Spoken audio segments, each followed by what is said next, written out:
ನಮಸ್ಕಾರ, ನೀವು ನೋಡ್ತಾ ಇದ್ದೀರಾ ಏನ್ ಸಮಾಚಾರ. ನಾನ್ ಸಬಾ ಹಕೀಂ. ಪ್ರಮುಖ ಸುದ್ದಿಗಳನ್ನ ನೋಡೋಣ. ಮೊದಲಿಗೆ ಹೆಡ್ಲೈನ್ಸ್. ಜನರ ಜೀವನಾಡಿ ತುಂಗಭದ್ರಾ ಡ್ಯಾಂಗೆ ಜಲಕಂಟಕ. ಇವತ್ತು ನಿಗದಿಯಾಗಿತ್ತು ಟಿಬಿ ಡ್ಯಾಂನಲ್ಲಿ ಬಾಗಿನ ಅರ್ಪಣೆ. ಆದರೆ ಕ್ರೆಸ್ಟ್ ಗೇಟ್ಗಳ ಪರಿಶೀಲನೆಗೆ ಆಗಮಿಸ್ತಾ ಇರುವ ಸಿಎಂ.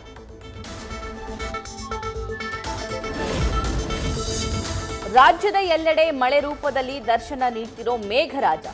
ಉತ್ತರ ಭಾರತದ ಹಲವು ರಾಜ್ಯಗಳಲ್ಲಿ ಸಾವು ನೋವು. ಒಡೆದು ಮಂದಾಕಿನಿ ನದಿಗೆ ಬಿದ್ದ ಪರ್ವತದ ಬಹುಭಾಗ.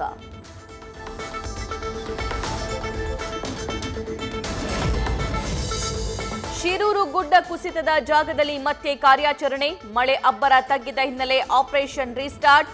ಕೇರಳ ಲಾರಿ ಚಾಲಕ ಅರ್ಜುನ್ ಸೇರಿ ಮೂವರಿಗಾಗಿ ಹುಡುಕಾಟ.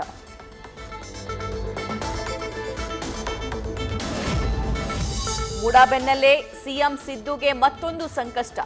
ಜಮೀನಿಗೆ ಪರ್ಯಾಯ ಸೈಟ್ ಪಡೆದ ಆರೋಪ. 82ನೇ ಸಿಸಿಎಚ್ ಜನಪ್ರತಿನಿಧಿಗಳ ಕೋರ್ಟ್ನಲ್ಲಿಂದು ಅರ್ಜಿ ವಿಚಾರಣೆ. ಉಪಸಮರದ ರಣರಂಗದಲ್ಲಿ ಡಿಕೆಶಿ ಹೊಸ ಚದುರಂಗ. ಸ್ವಾತಂತ್ರ್ಯ ದಿನ ಚನ್ನಪಟ್ಟಣದಲ್ಲಿ ಡಿಸಿಎಂ ಧ್ವಜಾರೋಹಣ. ಉಪಚುನಾವಣೆಗೆ ಮತ್ತೊಂದು ಹಂತಕ್ಕೆ ಕೊಂಡೊಯ್ಯುವ ಲೆಕ್ಕಾಚಾರ. ಸರ್ಕಾರದ ಆಡಳಿತ ಯಂತ್ರದ ವಿರುದ್ಧ ತಿರುಗಿ ಬಿದ್ದ ಶಾಸಕ. ಎಂಎಲ್ಎ ಅಹವಾಲು ಸಭೆಗೆ ಹೋಗದಂತೆ ಸೂಚನೆ ಆರೋಪ. ಉಡುಪಿ ಡಿಸಿಯಿಂದ ಸ್ಪಷ್ಟನೆ ಬಯಸಿ ಅಹೋರಾತ್ರಿ ಧರಣಿ.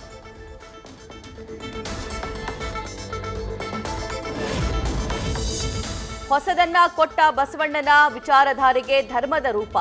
ಹಿಂದೂ ಧರ್ಮ, ಲಿಂಗಾಯತ ಧರ್ಮ ಎಲ್ಲಾ ಒಂದೇ. ಹಳೆ ಚರ್ಚೆ ಕೆದಕಿದ ಹರಿಹರದ ಪಂಚಮಸಾಲಿ ಪೀಠದ ಪೀಠಾಧಿಪತಿ.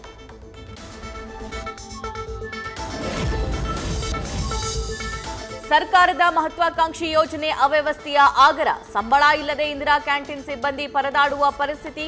ಮೆನು ಪ್ರಕಾರ ಊಟ ನೀಡ್ತಾ ಇಲ್ಲ ಅಂತ ಜನರ ಆಕ್ರೋಶ. ನಮ್ಮ ಮೆಟ್ರೋ ಹಸಿರು ಮಾರ್ಗದಲ್ಲಿ ಸೇವೆ ವ್ಯತ್ಯಯ. 3 ದಿನ ಮೆಟ್ರೋ ರೈಲು ಸೇವೆಯಲ್ಲಿ ವ್ಯತ್ಯಾಸ. ನಾಗಸಂದ್ರದಿಂದ ಮಾದಾವರದವರೆಗಿನ ವಿಸ್ತೃತ ಮಾರ್ಗದಲ್ಲಿ ಸಿಗ್ನಲಿಂಗ್ ಪರೀಕ್ಷೆ.